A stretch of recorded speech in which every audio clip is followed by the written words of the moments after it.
BNP Awami League একে অপরের পরিপূরক। একজনের জায়গা ছেড়ে দিলে আরেকজন সেই জায়গা দখল করবে। এটা বাংলাদেশের রাজনীতিতে একটা এস্টাবলিশড হয়ে আসছে এবং তাদের রাজনীতির পথে চলার ধরন ঠিক একই রকম।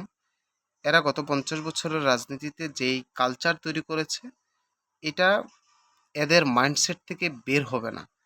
বাংলাদেশের বর্তমানে ছাত্র সমাজ, যুব সমাজ, শিক্ষিত সমাজ যেই রাজনীতি দেখতে চায়, সাধারণ মানুষ যে রাজনীতি দেখতে চায়, সেটা আমরা তাদের কাছ থেকে আমরা লক্ষ্য করতে পারি না।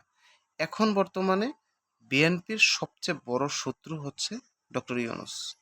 ইউনূসকে কিভাবে সরানো যাবে, ইউনূসকে এই জায়গা থেকে সরাইতে বিএনপি আওয়ামী লীগের সাথে হাত মিলাইতে পারে, এটা কোনো সন্দেহের কারণ নাই।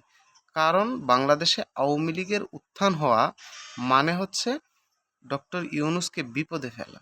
ডক্টর ইউনূস যেভাবেই হোক ব্যর্থ প্রমাণ করতে পারলেই তাড়াতাড়ি নিজেদেরকে ক্ষমতার আসনে বসাইতে সফল হবে বিএনপি। সুতরাং বাংলাদেশে বর্তমানে বিএনপি ক্ষমতায় আসবে এবং ক্ষমতার মানে সময়টা হচ্ছে ব্যাপার, খুব বেশি লেট করতে দিবে না বিএনপি।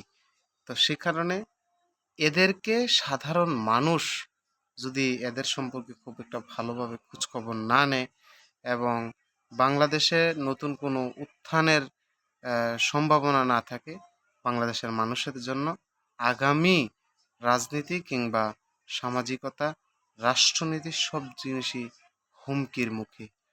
সুতরাং বি কেয়ারফুল অ্যান্ড রাজনীতিতে সচেতনতা বাড়ান, না হলে ভবিষ্যৎ খুব একটা ভালো হবে না।